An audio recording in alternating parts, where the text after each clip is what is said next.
రాజధాని ప్రాంతంలో మళ్లీ ల్యాండ్ పూలింగ్ సైరన్ మోగింది. అమరావతిలో 40,000 ఎకరాలు ల్యాండ్ పూలింగ్ చేయాల్సి ఉందని మంత్రి నారాయణ వెల్లడించారు. అమరావతిలో ఎయిర్పోర్ట్ అభివృద్ధికి 24,000 ఎకరాలు కావాలని నారాయణ అన్నారు.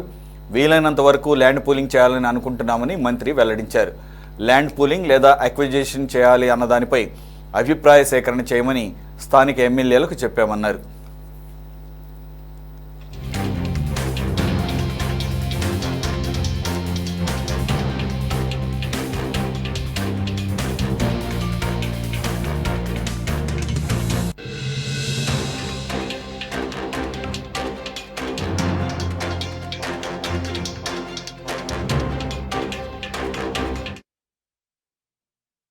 అంటే ఖచ్చితంగా 5,000 ఎకరాలతో ఒక మంచి ఎయిర్పోర్ట్ నిర్మించాలని ఆదేశించారు.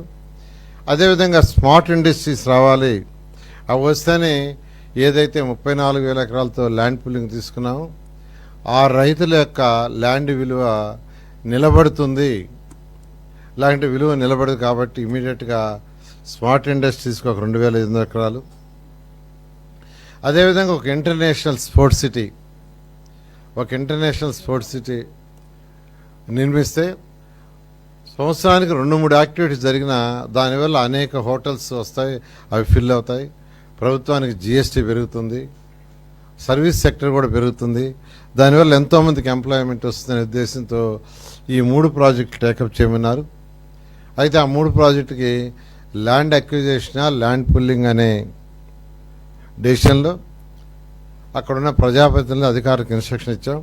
ప్రజల యొక్క అభిప్రాయం ఎలాగో తెలుసుకోమని. ఆల్రెడీ ఎమ్మెల్యే భాష్యం ప్రవీణ్ గారు అక్కడ ఉన్న విలేజ్లతో గ్రామ కమిటీలు పెట్టి మాట్లాడితే దాదాపు 24,000 ఎకరాలను యాక్చువల్గా ల్యాండ్ పుల్లింగ్ ఇవ్వడానికి వాళ్ళు యాక్సెప్ట్ చేశారు. మిగతా ప్లేస్లో కూడా యాక్చువల్గా వర్కౌట్ చేస్తున్నారు.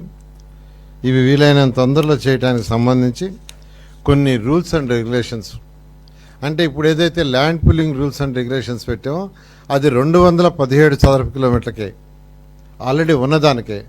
వాటిని ఎక్స్టెండ్ చేసేదానికి ఈరోజు అథారిటీలో పర్మిషన్ తీసుకున్నాం.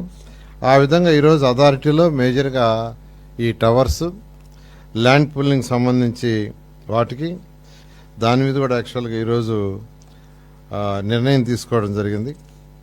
ఈ విధంగా ఈరోజు అమరావతి క్యాపిటల్ సిటీలో ఈ యొక్క 48 అథారిటీలో ముఖ్యంగా ఈ విషయాల మీద నిర్ణయం తీసుకోవడం జరిగింది.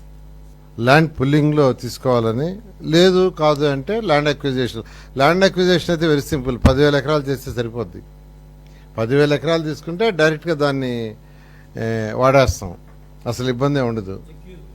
ల్యాండ్ అక్విజిషన్ అయితే దానివల్ల రైతులు నష్టపోతారు. సో రైతులు నష్టపోకూడదనే ఉద్దేశంతోనే ఈ ల్యాండ్ పుల్లింగ్ ప్రిఫర్ చేస్తారు.